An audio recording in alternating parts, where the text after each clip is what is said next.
Welcome to morning session. Gently kept your hands on your face for 10 seconds. 10, 9, 8, 7, 6, 5, 4, 3, 2, 1, 0. చేతులు చూస్తూ నెమ్మదిగా కడుతురిద్దాం. 5, 4, 3, 2, 1, 0. ముందుగా మనందరికీ గురువుగారైన బ్రహ్మర్షి పితామహ పత్రిజీకి సహస్ర కోటి నమస్సుమాంజలు, సహస్ర కోటి కృతజ్ఞతలు అర్పించుకుంటూ శ్రీరామచంద్రుల వారిని, హనుమంతుల వారిని ఆహ్వానించుకుందాం. వారి ద్వారా శ్రీరామచంద్రుల వారు హనుమంతునికి బోధించినటువంటి ఉపనిషత్తుల క్రమం మనం తెలుసుకుంటున్నాం. అందులో భాగంగా ఆధ్యాత్మిక ఉపనిషత్తు. So let's go to the topic.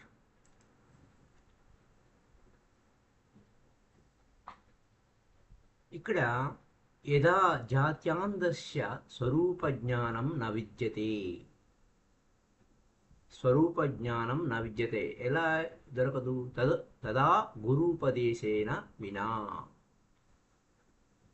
అది గురువు యొక్క ఉపదేశం లేకుండా స్వస్వరూప జ్ఞానం అనేది మనకు దొరకదు. అది ఎంతవరకు దొరకదు అంటే కల్పకోటి శతైరైపి తత్వజ్ఞానం నజాయతే. కల్పం అంటే 432 కోట్ల సంవత్సరాలు. అలాంటి కల్పాలు కోటి, అలాంటి కోటి కల్పాలు 100 అయినా తత్వజ్ఞానం అనేది పుట్టదు అని. అలాగే అపరోక్ష ఆత్మక విజ్ఞానం అంటే మన స్వానుభవం ద్వారా వచ్చేటువంటి ఆత్మ విజ్ఞానం. శాబ్దం దేశికపూర్వకం సంసారకారక అజ్ఞానతమస్స చండ భాస్కర. ఇది స్టార్టింగ్లో ఆయన చెప్తూ వచ్చారు. అయితే పూర్ణమద ఇది శాంతి అంటే సకల విఘ్న పరిహారంగా ఇది చెప్పుకుంటూ ఉంటారు. అయితే ఇందులో ఒక విచిత్రమైన విషయాలు మనకు తెలియబడతాయి. ఏంటంటే అంతటా వ్యాపించిపోయిన నారాయణుడే మనమని ఎలా తెలుసుకోలేకపోతున్నాము. అలాగే ఏం జరుగుతుందనే విషయాలు ఇక్కడ కొంచెం తెలుసుకుందాం. యహ పరమాత్మ, ఏ నారాయణుడు జన్మ వికారాదులు లేనివాడు. అసలు జన్మ వికారాలు లేనివాడు. అలాగే సజాతి విజాతి అనేది లేదు. స్వగత భేదరహితుడై దేహేంద్రియ అంతఃశరీరే అంటే మన శరీరాల్లోనే ఉన్నాడు. రహస్యంగా ఉన్నాడు, ఎల్లప్పుడూ ఉన్నాడు. ప్రత్యక్షంగా అనుభవింపబడుచుండ ఆ పరమాత్మ ఎవడు? ఆ పరమాత్మకు ప్రత్యక్షంగా అనుభవింపబడుచుండేడు ఆ పరమాత్మకు ఈ భూమి శరీరము. ఈ భూమి శరీరమే. ఏ పరమాత్మ భూమి యొక్క మధ్యంలో సంచరిస్తున్నాడో ఏ పరమాత్మ భూమి ఎరుగదు. చూడండి, భూమిలోనే సంచరిస్తున్నాడు, భూమి మధ్యం ముందే ఉన్నాడు. ఇక్కడ ఎరుగదు, భూమి ఎరుగదు. అలాగే ఏ అంతర్యామయోగ ఆత్మకు ఉదకములు దేహమో, ఏ ఆత్మ జలమధ్యమందు సంచరించుతుందో ఏ ఆత్మను ఆ జలములు ఎరుగవు. చూడండి చిత్రం. నీటిలో ఉన్న చేప పిల్లకు నీరంటే ఏంటో తెలియనట్టుగా, అదే నీటికి చేప పిల్ల తెలియదా? ఇక్కడ ఏమంటున్నారు? యస్యాప శరీరం యా ఆపోంతరో సంచర మాపో న విదుహు. యస్య ఏ అంతర్యామిగు ఆత్మకు ఉదకములు దేహమో అంటే శరీరం, దేహ అంటే అపహ శరీరం, ఉదకములు దేహమో, ఏ ఆత్మ జలమధ్యమందు సంచరించుచున్నాడో ఏ ఆత్మను జలములు ఎరుగవు. అలాగే ఏ పరమాత్మకు తేజస్సు దేహమో, ఏ ఆత్మ తేజస్సు యొక్క మధ్యమమో అలా సంచరిస్తున్నాడో ఏ ఆత్మను తేజము నా వేద గుర్తెరగదో. అలాగే ఎవనికి వాయువు శరీరము, యస్య వాయు శరీరం, ఎవడు వాయువునకు అంతరుడై సంచరిస్తున్నాడో ఎవనిని వాయువెరుగదు. ఎవనికి ఆకాశం శరీరము, ఎవడు ఆకాశమునకు అంతరుడై సంచరిస్తున్నాడో ఎవనిని ఆకాశం ఎరుగదు. ఎవనికి మనసు శరీరము, ఎవడు మనసుకు అంతరుడై సంచరిస్తున్నా ఎవనిని మనసు తెలుసుకొనలేదు. ఎంత విచిత్రంగా ఉంది చూడండి. అలాగే ఎవనికి బుద్ధి శరీరము, ఎవడు బుద్ధికి అంతరుడై సంచరిస్తున్నాడో ఎవరిని బుద్ధి ఎరుగదు. అలాగే ఎవడు అహంకారము శరీరం, అహంకారమే శరీరం, యస్యహంకార శరీరం అన్నారట. ఎవనికి అహంకారం శరీరమో ఎవడు అహంకారమునకు అంతరుడై సంచరించునో ఎవనిని అహంకారం ఎరుగదు. అలాగే ఎవనికి చిత్తము శరీరము, ఎవడు చిత్తమునకు అంతరుడై సంచరిస్తున్నాడో ఎవనిని చిత్తమెరుగదు. అలాగే ఎవనికి అవ్యక్తము మూల దేహము, చూడండి ఇన్విజిబుల్ బాడీ గురించి చెప్తున్నారు ఇక్కడ. ఎవనికి నవ్యక్తం దేహము, ఎవడు అవ్యక్తమునకు అంతరుడై, అంటే వ్యక్తం బయటికి కనపడదు, అంతరుడై సంచరిస్తున్నాడో ఆ అవ్యక్తం ఎరుగదు. అలాగే అక్షరము, అంటే అక్షరము నక్షరము, ఎవనికి నక్షరతత్వం శరీరము,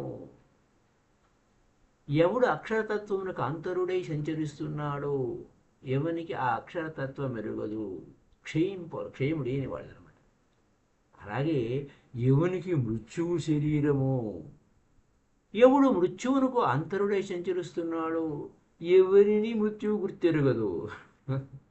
ఇంకా ఏముందంటే మళ్ళా సర్వాధారుడవు, సర్వానికి ఆధారమైన వాడు నారాయణుడు కదా, ఏకో నారాయణ, ఉన్నది నారాయణుడే. సర్వాధారుండగు సాక్షి చైతన్యము నారాయణ. ఈ అనుభవభూయమానమగు ఈ అనుభవభూయమానమగు అనుభవంతో కూడినటువంటి సర్వాధిష్టాన రూపుడైన అంతర్యామి, అంటే పాపము పోగొట్టినవాడు, స్వయం ప్రకాశ శుద్రూపుడైన వాడు, ఏకః సజాతియు విజాతియు భేదం లేదు. ఏకః ఉన్నదంతా ఏకమే, అద్వితీయం బ్రహ్మం, ఉన్నదంతా ఒకటే, రెండవది లేదు. సజాతి విజాతి అది స్వగతము భేదము లేనివాడు. దేవ దేవుడు నారాయణుడు భవతి అవుతున్నాడు. అలా ఇంకా వేరే శరీరం ఏం లేదు. అనేక శరీరాలు అలా ఉన్నప్పటికీ తనకి సరే అది ఏది దేనికి అంటాడు, అంటే అన్ని శరీరాల్లోనూ ఉంటాడు, వాటికి అంతరుడై ఉంటాడు. కానీ వాటికి తెలియదు ఆయన ఉన్నాడు అన్న సంగతి. వాటికి నియతమైన విషయాలందు మళ్ళా అనేక విషయాలలో సంచరించేసేటట్టు ఉంటాడు ఆ అంతర్యామి నారాయణుడు. సరే ఆ నారాయణుడు Vishnu is the sustainer of all living beings అని అలాగ అంటారో సకల ప్రాణికోటిల్ని ఆడిస్తూ ఉన్నాడు ప్రాణరూపంగా. అనాది కర్మ వాసన పరంపరలచే మళ్ళా ఈ వాసన పరంపరల వలన ఏమైంది, వైశ్యము అది ఇది ఏమి లేవు ఆయనకి. సకల భూతములో స్వ వ్యాపారములందు వారి వ్యాపారములందు నిర్వీకారి అయి ప్రవర్తింపచేయుచు సర్వప్రేరకుడై ఉన్నాడు కనుక అంతర్యామి అంటారు ఆయన్ని. అలాంటి స్వయం ప్రకాశకుడు ఆ చిత్రూపుండై భేదత్రయము లేనివాడు. వృక్షం ఉంది, వృక్షాంతరం ఉంది, సజాతీయ భేదము, శిలాదికము జాతీయ భేదము, శాఖాపత్ర పుష్ప ఫలాదుల స్వగత భేదం. అంటే ఇలా వృక్షం లోపల ఉంది, మళ్ళీ సజాతి భేదం, దానికి ఏ భేదం లేదు లోపల ఉన్న ఎసెన్స్కి. అలాగే సజాతీయ భేదం, అలాగే శిలాదికం ఒక రాళ్ళు రప్పలు ఉంటే అది విజాతి, అది వేరే జాతి. అలాగే శాఖలు, పత్రాలు, పుష్పాలు, ఫలాలు, స్వగత భేదము, ఇవి ఇవి ఇవి అందరికీ తెలిసినవి, ఈ లోకంలో ఉండేటువంటి వ్యవహారం. ఈ బ్రహ్మయందు ఈ భేదాలు లేవు. సజాతి లేదు, ఏది రెండోది లేనే లేదు. ఆ బ్రహ్మం సజాతి లేదు, ఏమి లేదు, విజాతి లేదు. ఇవన్నీ మాయ. సజాతి అంటే రెండో వస్తువు లేదు కాబట్టి సజాతి లేదు, సజాతీయ భేదం లేదు. విజాతి అంటే ఇంకా విజాతి మాయ కాబట్టి మిథ్యా పదార్థం ఒకటి, విజాతి భేదం కూడా లేదు. సచ్చితానంద, సచ్చిత్ ఆనంద, నిత్య శుద్ధ. ఈ స్వగత భేదములు అనేవి కూడా అంటే అఖండుడైన బ్రహ్మస్వరూపుండై ఏ భేదము లేదు, దుఃఖం లేదు, ఏం లేదు, జడం లేదు, దుఃఖం లేదు, ఇంకేం లేదు. ఈ ప్రకారంగా అట్టి నారాయణుడు ఏ భేదం లేడు. నారాయణుడే ముక్త జీవుడు. ఇంకేమవుతాడు? నారాయణుడే ఈ జీవుడు, నారాయణ స్వరూపం. అట్టి నారాయణుడే ఈ జీవుడు. చూడండి, ఈయన ఈ నారాయణుడే జీవుడు, నరుడే నారాయణుడు అని అంటారు. ఈ జీవుడే నారాయణుడు అంటున్నారు ఇక్కడ ఆధ్యాత్మికోపనిషత్తు. జీవగత సంసారమస్యాది విద్యాకల్పితం. ఇదంతా ఉన్నా విద్యాకల్పితం, విద్యాకల్పితం. ఇది అనాదిగా అనంతమైనటువంటి అధ్యాసముచే సిద్ధమై, ఇది అనాదిగా ఉంది నాయన, ఇప్పటిది కాదు. దేనివల్ల అంటే పరధ్యానంలో ఉన్నాం. ఈ పరధ్యానం ఎంత ప్రమాదమో ముందు ముందు చెప్పబోతున్నా. స్వరూప ఆధ్యాత్మ జ్ఞానముచే ఆ నాధ్యానం అనేది సమూలంగా, నాధ్యాస అనేది లేదా నాధ్యాసము అనేది సమూలంగా నశిస్తే ద్వితీయ బ్రహ్మస్వరూపము తానగునని, ఇంకా రెండవది లేదు, నువ్వే ఆ బ్రహ్మస్వరూపం తానే అగునని అభిన్న బ్రహ్మస్వరూపము సాక్షాత్కారము సాధన బోధిస్తున్నాడు. ఇక్కడ సాధన ఏమిటయా? సాధనాన్ని బోధిస్తున్నాడు. అయితే దేహేంద్రియములైనటువంటి అనాత్మ వస్తువులందు నేను నాది అను ఏ భావ, ఏ ప్రత్యక్షానుభవం, అభిమానం అనేది కలదో ఈ భ్రాంతి కల్పితం. ఎందుకంటే దేహం, ఇంద్రియాలు అవన్నీ ఉన్నాయి. నేను నాది అనేటువంటి అభిమానం ఉందో ఈ భ్రాంతి కల్పితం. అలాగా రజ్జు సర్పభ్రాంతి. ఆ భ్రాంతిని ఏమన్నాడు? బుద్ధి, సర్పబుద్ధి అంటున్నాడు. రజ్జువును చూసి, తాడును చూసి పాము అనుకుంటున్నాం. అనుకోవడానికి బుద్ధి, సర్పబుద్ధి. ఉదాహరణ, దృష్టాంతం ఏమిటయ్యా అంటే రజ్జువునందు సర్పబుద్ధి.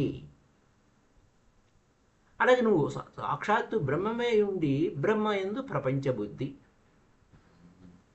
ఇంకా నువ్వు సాక్షాత్తు ఆత్మమే ఉండి ఆత్మ యందు దేహబుద్ధి. ఇవి ఉండవు వివేకి అయిన వాడికి, బ్రహ్మనిష్ట ఉన్నవాడికి. అంటే ఆ ధ్యానంలో నిమగ్నమైన వాడికి బ్రహ్మమే తాను అనే, దేహం కాదు నేను బ్రహ్మమే తాను అనేవాడు పోగొట్టుకుంటాడు వాడికి.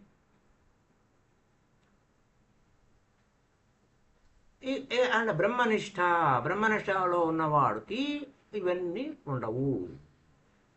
నేను నాది అనే అభిమానం, ఇంకా రకరకాలవన్నీ ఏమి లేకుండా బ్రహ్మనిష్టదే ఇవన్నీ ఆవరణలన్నీ కూడా తొలగించుకుంటాడు.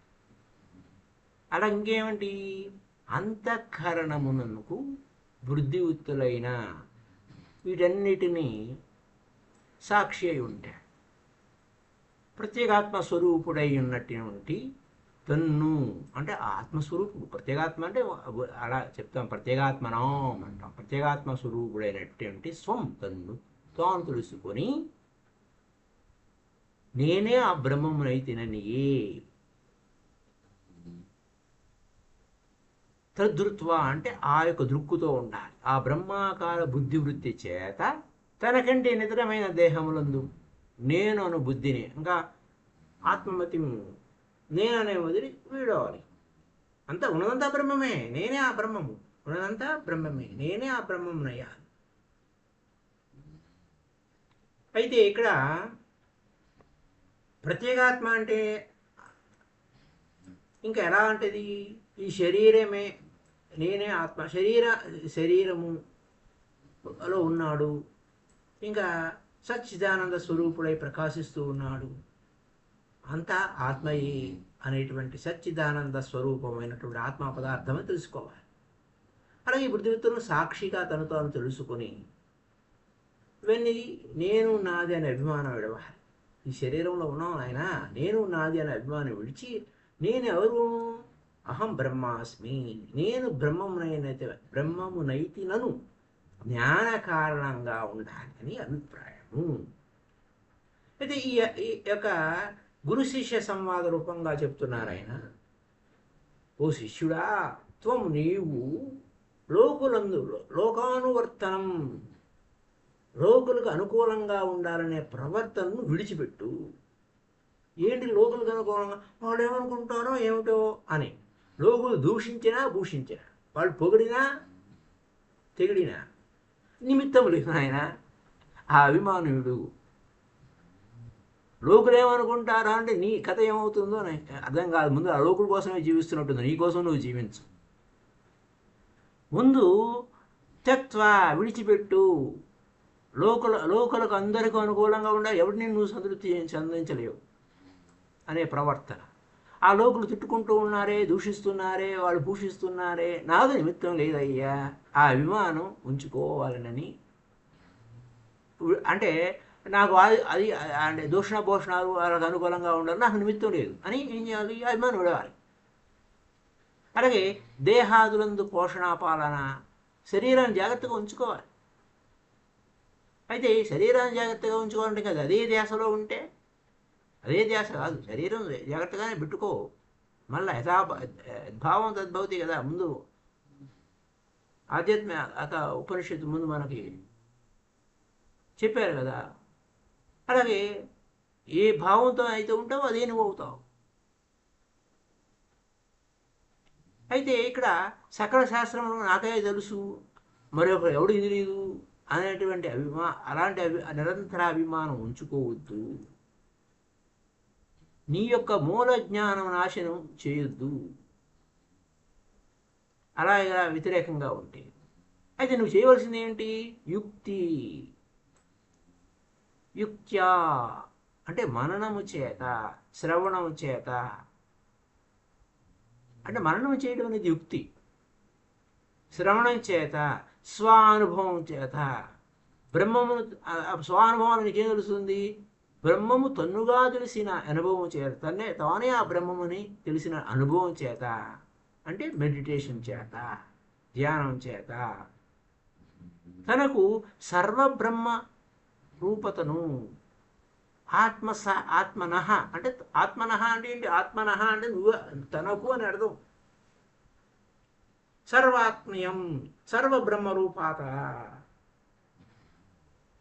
జ్ఞాత్వా అంటే తెలుసుకున్నట్టు యోగి.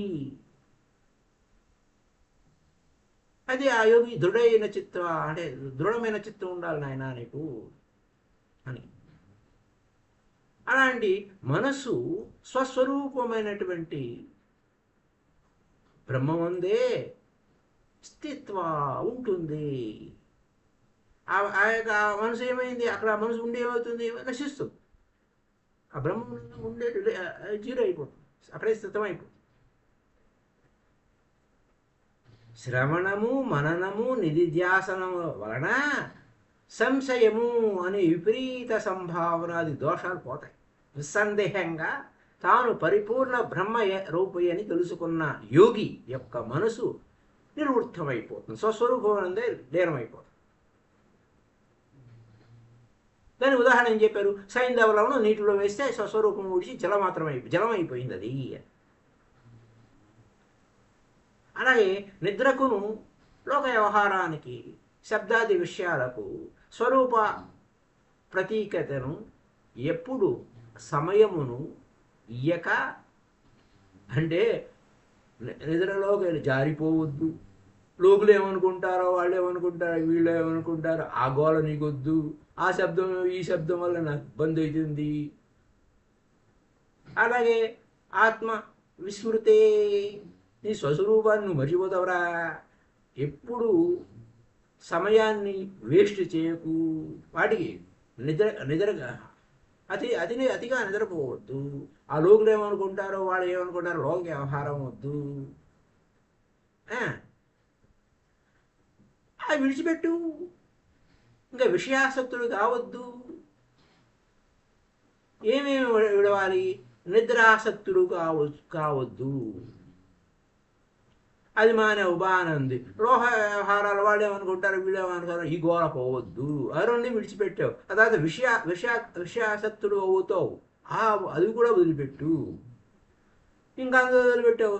ఇంకా అది వదిలిపెట్టినా ఆత్మ విచారం లేకపోతే సోమరిపోతావు అయిపోతావు.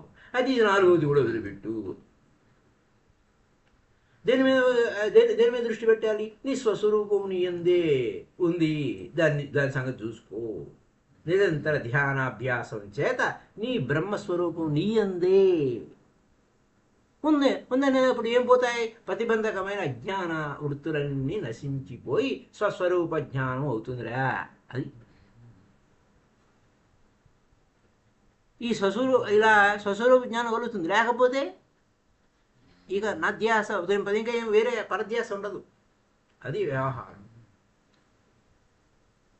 బాగానే ఉంది. ఈ శరీరము తల్లిదండ్రుల నుంచి వచ్చింది, బాగుంది. ఇటు శరీరము ఓకే, శరీరం కాదు, నువ్వు పరబ్రహ్మ స్వరూపుడు.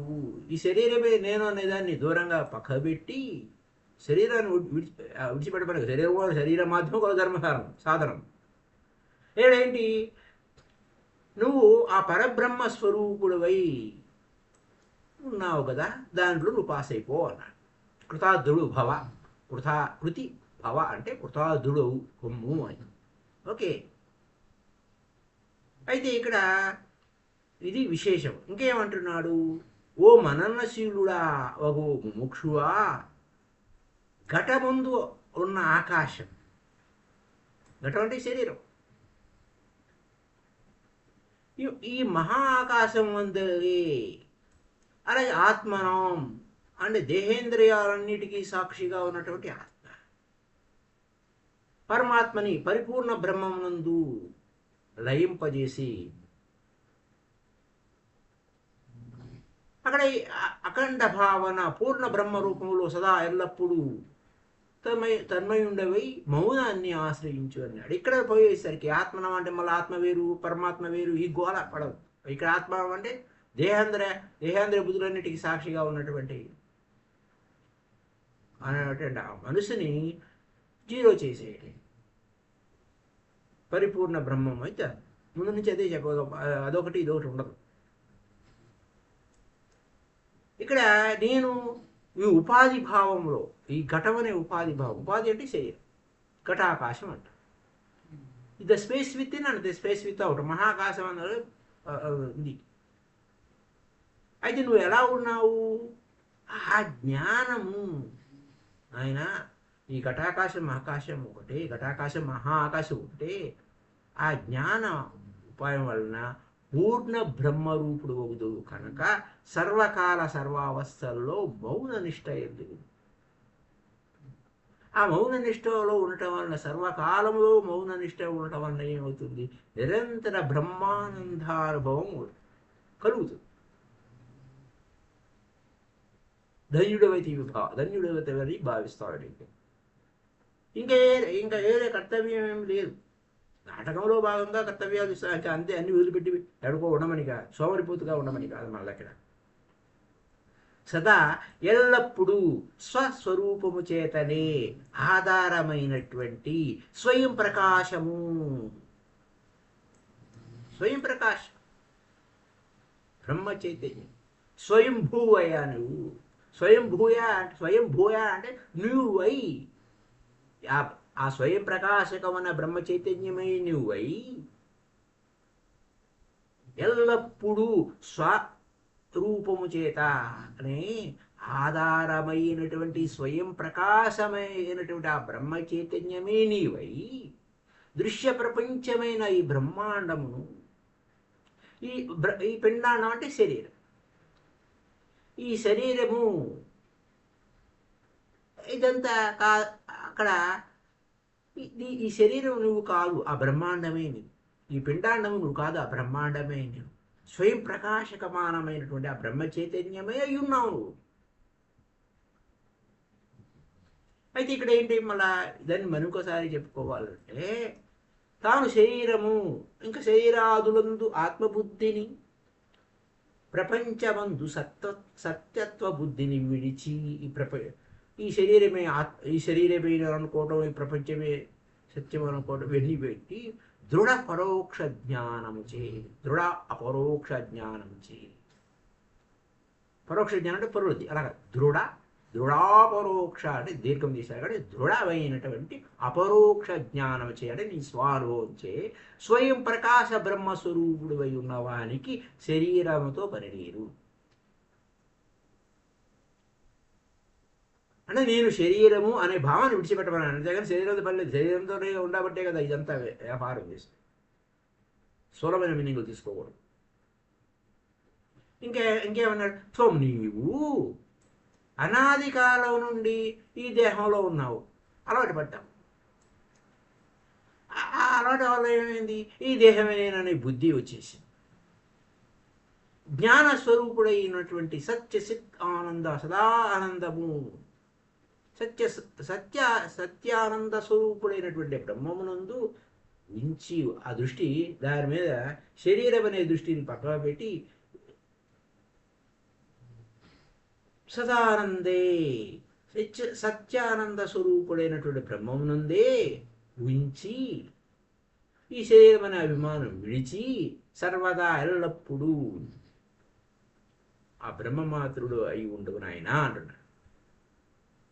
నిర్వికల్ప బ్రహ్మ మాతృండవు కమ్మని భావం. ఓకే, నువ్వు లింగ శరీరం నందు అభిమానం విడిచి దేహాదులందు దృఢంగా ఉన్నట్టు నేను అనే బుద్ధిని వదిలిపెట్టి చిదాత్మ యందు ఉంచి నిర్వికల్ప బ్రహ్మ మాతృండవు అని అవము అని చెప్తున్నాను.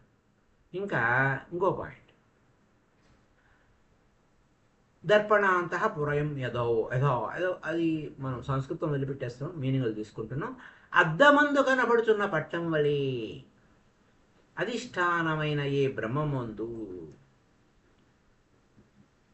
ఈ జగద్విచిత్రము ప్రకాశిస్తుంది. అయితే దీనికి ఏంటి, తత్ కల్పనకు ఎవరు అధిష్టానం, బ్రహ్మం. నేను అయితిని, ఆ బ్రహ్మమే నేను అయితిని. దర్పణం ముందు ఉన్న బింబము నేను, ప్రతిబింబం కాదు. అలాగే ఈ జగత్తంతా ఆయన వల్లనే నడుస్తుంది. కాబట్టి ఈ ఆహారం ఎలా, శాస్త్ర గురుపదేశముల చేత అపరోక్షంగా తెలుసుకొని, ఆ గురువు చెప్పాడు బాగానే ఉంది, పరోక్ష జ్ఞానం కాకూడదుగా, అపరోక్ష జ్ఞానంగా తెలుసుకొని నీ ధన్యుడు అవు, నీ స్వానుభవంతో ధన్యుడు కా అని. అంటే ఇక్కడ ఈ మళ్ళా ఇంకో తాత్పర్యంలో ఏం చెప్తున్నారు, దర్పణమందు అంటే అద్దంలో ప్రతిబింబించినటువంటి పట్నం వలె ఏ అధిష్టాన బ్రహ్మమందు, ఈ అధిష్టాన బ్రహ్మమందు అంటే నీలో అధిష్ఠించి ఉన్నటువంటి ఆ బ్రహ్మమందు ఈ ప్రపంచమంతా బహు విచిత్రంగా, చిత్ర విచిత్రంగా ఈ ప్రపంచం కనపడుతుంది.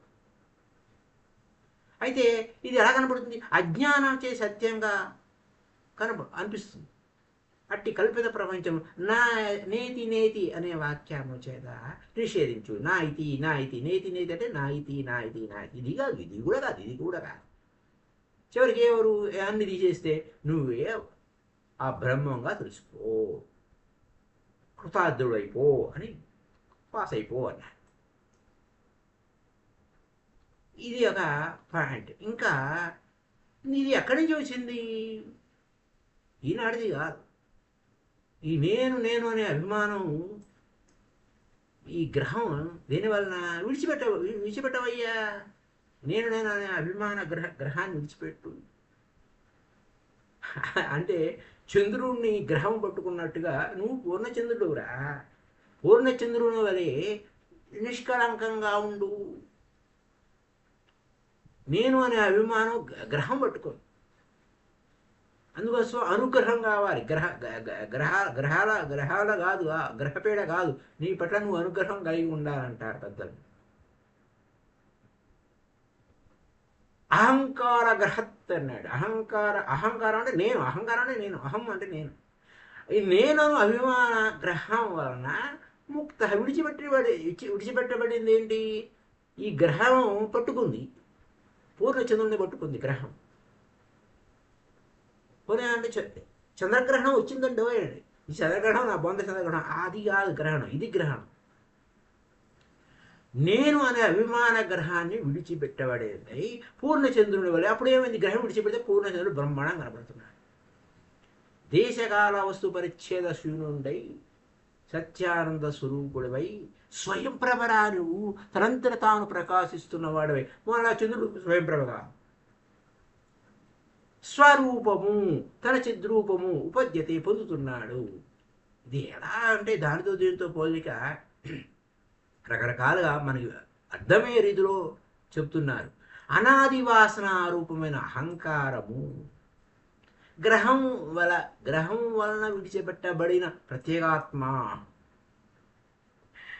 ప్రత్యేగాత్మ తన నిష్కళంక పరిచ్ఛిన్న సచ్చిదానంద స్వరూపము రాహుముక్తమైన చంద్రబింబం వలె తన యందు తెలియబడుతున్నదని భావం. ఇది అద్భుతం.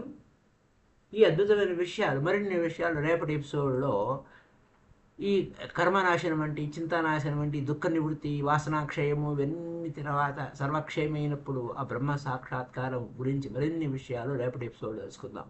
Thank you. Happy day to you all masters. Comments రూపంలో తెలియజేయండి. మనం ఆధ్యాత్మోపనిషత్తులో ఉన్నాం. మీ అభిప్రాయాలను కామెంట్స్ రూపంలో తెలియజేయండి. Thank you masters. Happy day to you all.